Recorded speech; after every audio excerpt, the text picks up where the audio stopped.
یہ آج ایک ہی وبا پھیلی ہوئی ہے ہمارے معاشرے کے اندر کہ جس کی کوئی حد و نہایت نہیں ہے. جن لوگوں نے کبھی ساری زندگی قرآن کریم کو پڑھنا نہیں سیکھا، جنہوں نے قرآن کریم کو کسی استاد سے نہیں پڑھا، ساری عمر سرکاری ملازمت کرتے رہے، ریٹائر ہونے کے بعد اچانک تفسیر قرآن لکھنے کا شوق پیدا ہو جاتا ہے کہ بھئی اب میں قرآن کی تفسیر لکھوں گا. بھئی تم نے کوئی عربی جانتے ہو کہ نہیں؟ عربی کی ضرورت نہیں ہے، اردو میں ترجمے چھپے ہوئے ہیں اور انگریزی میں چھپے ہوئے ہیں، تو اس سے ہم خود معنی نکال لیں گے اور اس سے خود کریں گے. چنانچہ اس کے بعد وہ اجتہاد کے منصب پر پہنچ جاتے ہیں. یہ جو مولوی ملا جو پڑھاتا رہا ہے، یہ تو لوگوں کو اس نے مقید کر دیا، محدود کر دیا، اور اب ہم آئے ہیں اس ماڈرن تفسیر کے ساتھ کہ جو آج کے ماڈرن انسان کی ضروریات کو سمجھے اور اس کے مطابق قرآن کی تفسیر کرے. ایک نہیں دسیوں لوگ جو ہیں وہ یہ دعوے کر رہے ہیں، اور جن کی خواہشات نفس کی ان میں تکمیل ہوتی ہے ان کی تفسیر میں، وہ ان کے دیوانے ہیں کہ بھئی یہ جو تفسیر کر رہا ہے یہ جو ماڈرن دور کے لحاظ سے بڑی شاندار ہے اور اس میں بڑی سہولت ہے. اور مولوی ملاؤں نے تو دین کو محدود کر کے ایک دائرے کے اندر محدود کر دیا ہے. ہر چیز کو حرام کہہ دیتے ہیں، ہر چیز کو ناجائز کہہ دیتے ہیں، کسی کو مکروہ کہہ دیا، کسی کو حرام کہہ دیا. اب یہ آئے ہیں مفسر اعظم کہ جو قرآن کو آج سمجھے ہیں، 1400 سال میں نہیں سمجھا گیا، یہ نئے سمجھے ہیں اور ان کے پیچھے چلنا چاہیے. میرے بھائیوں، اس قسم کے نعرے ہر دور میں ہوئے ہیں. یہ ابھی آپ نے جو صحیح بخاری کی آخری باب پڑھا ہے نا، کتاب التوحید، اس کا ایک نام ہے کتاب الرد علی الجہمیہ. اس میں آپ نے پڑھا ہوگا معتزلہ کا رد ہے، جہمیہ کا رد ہے، کرامیہ کا رد ہے، قدریہ کا رد ہے، جبریہ کا رد ہے. جتنے یہ بڑے بڑے فرقے پیدا ہوئے تھے، ان کا توتی بولتا تھا اپنے زمانے میں، اور لوگ دیوانے تھے.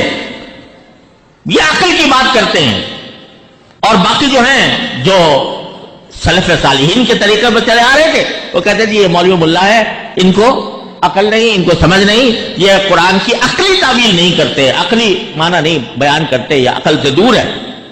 ہم لائے ہیں عقل کی باتیں.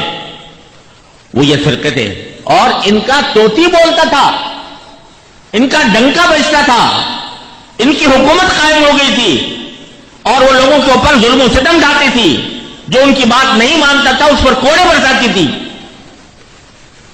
لیکن آج کئی نام سنتے ہو آپ؟ کسی کو ذرا پوچھو، کسی سے جانتے ہو معتزلہ کیا تھے؟ کسی طرح کے ذہن میں اس کا نام ہے؟ جہمیہ کیا تھے؟ کرامیہ کیا تھے؟ اور جبریہ اور قدریہ کیا تھے؟ اور تو اور بہت سے ہمارے طالب علموں کو بھی نہیں پتا ہوگا.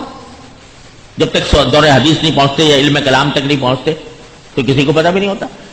وہ نظریات سارے تاریخ کے اوراق میں دفن ہو گئے.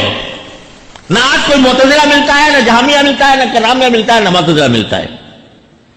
یہ آج جو لوگ قرآن کریم کی تفسیر اپنی عقل کی بنیاد پر اور نبی کریم صلی اللہ علیہ وسلم کی تعلیمات کی روشنی کے بغیر جو یہ تفسیریں کر رہے ہیں، جن کا ڈنکا بج رہا ہے بعض لوگوں کے اندر، الحمدللہ جمہور امت میں نہیں، لیکن بہت سے نوجوان، بہت سے لوگ سمجھتے ہیں بھائی اس میں ہماری خواہشات کی تسکین ہو رہی ہے، لہذا ان کے پیچھے چلتے ہیں.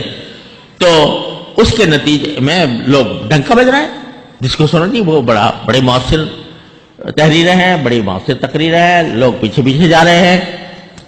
خوب سمجھ لو کہ ایسے بہت سے مفسرین آئے ہیں، ایسے بہت سے نئے متجددین آئے ہیں. تاریخ ہماری بھری ہوئی ہے، لیکن کچھ عرصے تک ان کا ڈنکا بجتا ہے، پھر وہ ایسے غائب ہوتے ہیں صفحہ ہستی سے کہ ان کا نام صرف تاریخ میں محفوظ رہ جاتا ہے. اما الزبد فیذهب جفاء واما ما ينفع الناس فيمكث بالارض.